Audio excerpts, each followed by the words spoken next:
ছাত্ৰ ছাত্ৰীসকল, আজিৰ এই অনুষ্ঠানত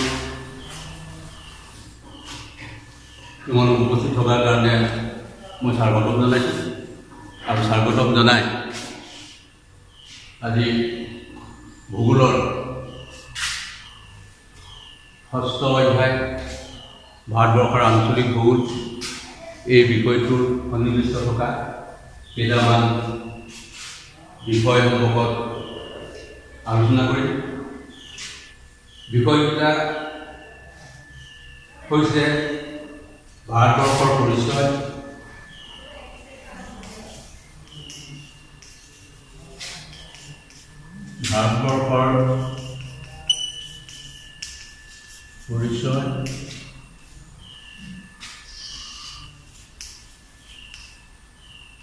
অৱস্থিতি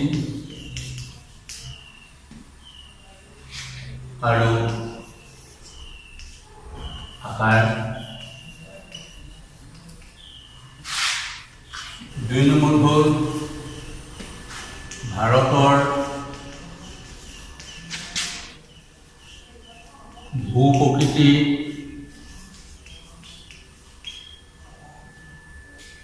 আৰু জলবায়ু।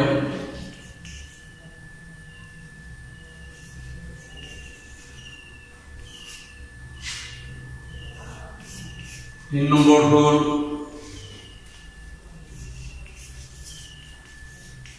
ভাৰতৰ মৃত্তিকা ও উদ্ভিদ।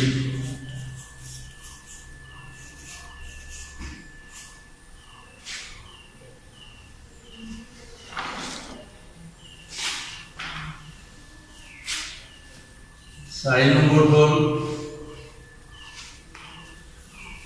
ভাৰতৰ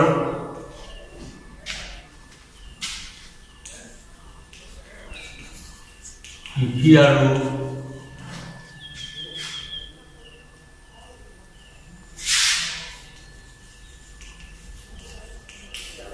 অৰ্থনীতিত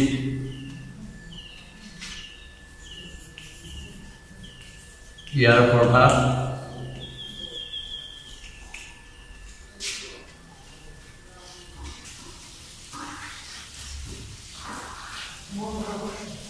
5 নম্বৰ হ'ল ভাৰতৰ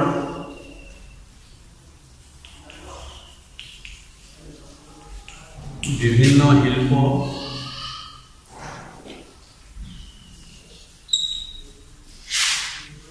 আৰু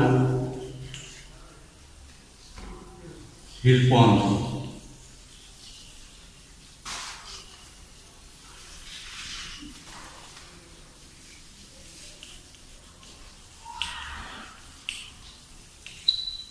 'শিল্প অঞ্চলসমূহ এইকেইটা হ'ল ভাৰতৰ আঞ্চলিক ভূগোল এই অধ্যায়টোৰ অন্তৰ্গত বিষয়বস্তুৰ ওপৰত আলোচনা কৰিবলগীয়া বিষয়বস্তু।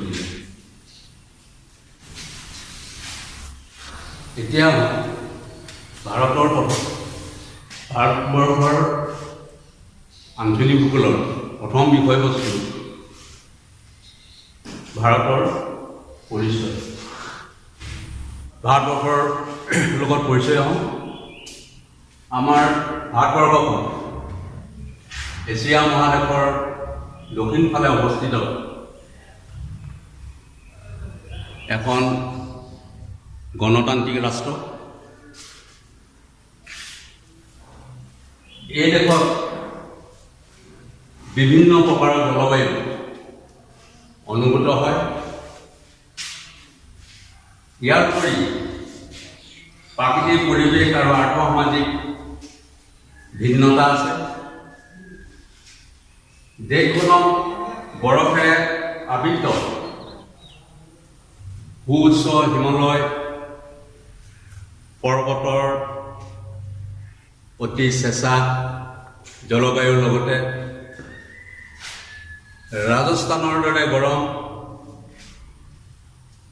জলবায়ু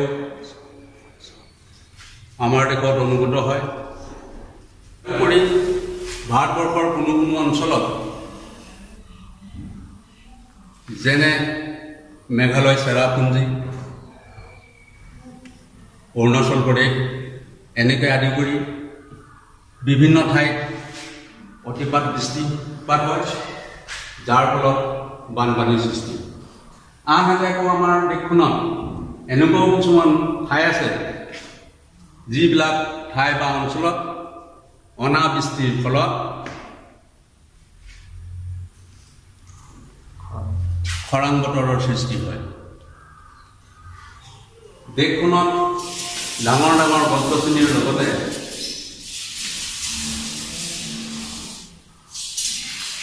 কাঁইটীয়া, জোপোহা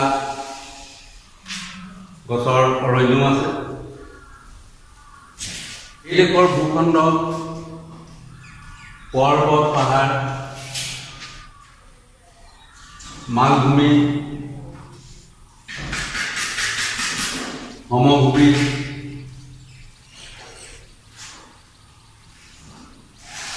প্লাৱনভূমি আদিৰে দেশখন বৈচিত্ৰ্যময় কৰি তুলিছে। অতি পুৰণি কালৰে পৰা চলি অহা সবল সাংস্কৃতিক ভিত্তি আৰু মৌচুমী জলবায়ুৱে গঢ় দিয়া প্ৰাকৃতিক অৱস্থাই ভাৰতীয় লোকসকলৰ মাজত ঐক্যৰ ভাৱ জগাই তুলিছে। এই হৈছে আমাৰ ভাৰতবৰ্ষখনৰ এক থুলমূল পৰিচয়। এতিয়া আহোঁ অৱস্থিতি আৰু আকাৰলৈ। আমাৰ ভাৰতবৰ্ষখন এছিয়া মহাদেশৰ দক্ষিণত আৰু পৃথিৱীৰ উত্তৰ গোলাৰ্ধত অৱস্থিত এখন দেশ। দেশখনৰ উত্তৰে আছে সুউচ্চ হিমালয় পৰ্বতমালা, চীন দেশ, নেপাল আৰু ভূটান। দক্ষিণে আছে ভাৰত মহাসাগৰ আৰু শ্ৰীলংকা। পূবে আছে বংগোপসাগৰ, ম্যানমাৰ আৰু বাংলাদেশ। পশ্চিমে আছে আৰৱ সাগৰ আৰু পাকিস্তান।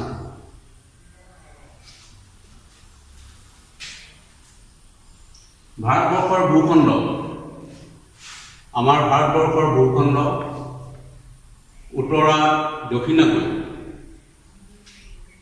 কাশ্মীৰৰ পৰা কুমাৰিকা অন্তৰ্দ্বীপলৈকে আৰু পূবা পশ্চিমাকৈ পূবৰ পৰা পশ্চিমলৈ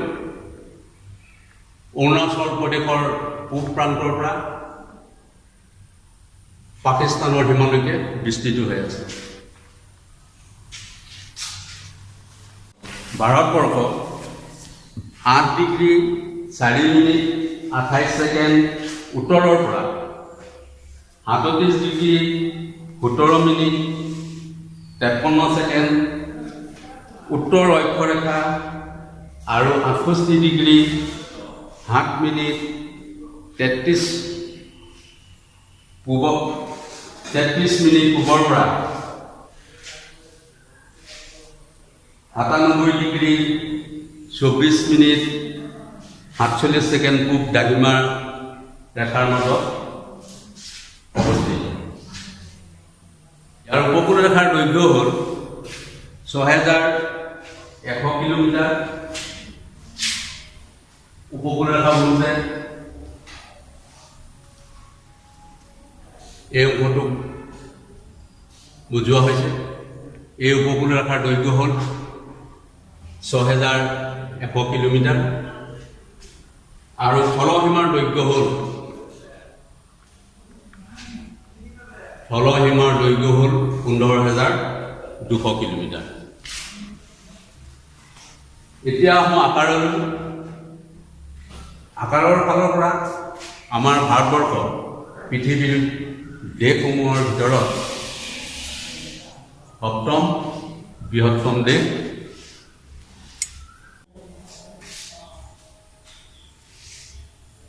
ইয়াৰ মাতৃকালি ৩২ লাখ। আমাৰ গোটেই ভাৰতবৰ্ষখনৰ মাটিকালি ৩২,৮৭,২৬৩ বৰ্গ কিলোমিটাৰ। পৃথিৱীৰ মুঠ মাটিকালি 2.2% আমাৰ ভাৰতবৰ্ষই জুৰি আছে। এই হৈছে আমাৰ ভাৰতবৰ্ষৰ চমু পৰিচয়।